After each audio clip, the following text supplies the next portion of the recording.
కొంచెం ముందుకురా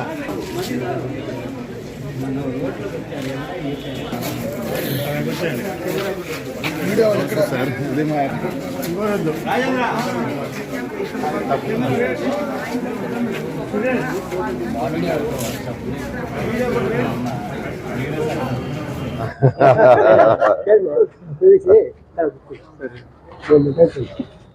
నేనేదంటే అపార్ట్మెంట్ పెట్టి చెప్పుకున్నారు ఆల్రెడీ వస్తామని.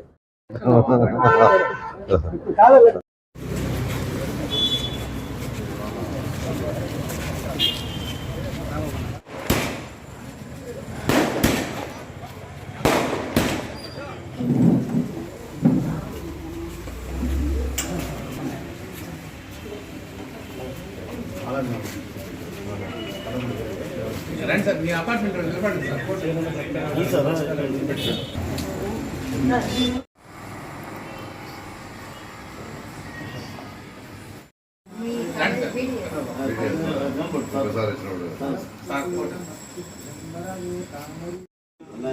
కొంచెం కస్టమర్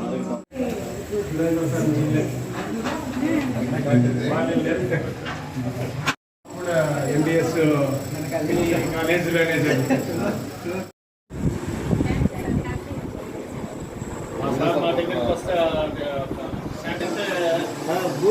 బూత్లో గుర్తు రావాలి.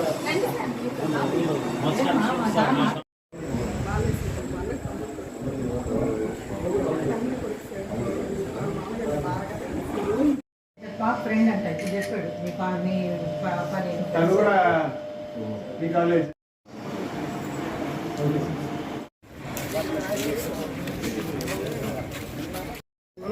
చెప్పండి. ఏదో రాగిస్తున్నారు సార్.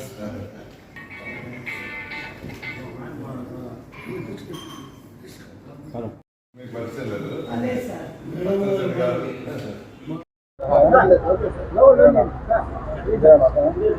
అందరికీ నమస్కారాలండి. ఈరోజు అందరికీ నమస్కారాలు. ఈరోజు నెల్లూరులో భవిష్యత్ గ్యారంటీ ప్రోగ్రాంలో 16వ డివిజన్లో డోర్ టు డోర్ యాక్చువల్గా తిరుగుతున్నాం.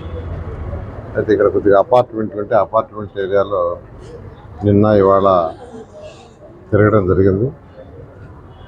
ప్రజల స్పందన అనూహ్యంగా ఉంది. అది నేను చెప్పలేదు యాక్చువల్గా, ఎందుకంటే ఈరోజు ఎక్కడ డిస్కషన్ జరిగినా డెవలప్మెంట్ మీద డిస్కస్ చేస్తున్నారు. ఎప్పుడైనా ప్రజలు కోరుకునేది వాళ్ళ యొక్క డెవలప్మెంటే. ఒక సిటీ అన్న తర్వాత ఆ నగరానికి కావాల్సిన మౌలిక వసతులు చేయటం ప్రభుత్వం బాధ్యత. 2014 నుంచి 19 దాకా మేమేదైతే వర్క్ చేసామో తెలుగుదేశం పార్టీలో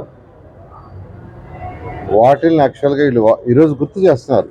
ఈరోజు ఈ అపార్ట్మెంట్లోకి వస్తే ఇక్కడ చేసిన పార్కులు, రోడ్లు చేస్తూ ఇంకా ఏమంటున్నారంటే ఆ డ్రైనేజ్ కూడా కంప్లీట్ చేయండి సార్, దొమ్మలు లేని నగరం అవుతుంది అంటున్నారు. ఖచ్చితంగా 2014లో తెలుగుదేశం ప్రభుత్వం వస్తుంది. ఫస్ట్ చేయబోయేది ఏంటంటే అండర్గ్రౌండ్ సివరేజ్. అండర్గ్రౌండ్ సివరేజ్ ఇంకొక 15% వీలుంది. ప్రతి ఇంటి నుంచి కనెక్షన్ ఇవ్వటమే. ఖచ్చితంగా దాన్ని కంప్లీట్ చేస్తాం. అదేవిధంగా డ్రింకింగ్ వాటర్ ఏదైతే సంగం బ్యారేజ్ నుంచి లైన్స్ వేసి మొత్తం చేసాం, ఆ ప్రాజెక్ట్ కంప్లీట్ చేయటం. అదేవిధంగా ఎక్కడైతే చిన్న చిన్న రోడ్లు మిగిలిపోయింది, పెద్ద రోడ్లన్నీ కవర్ చేసాం.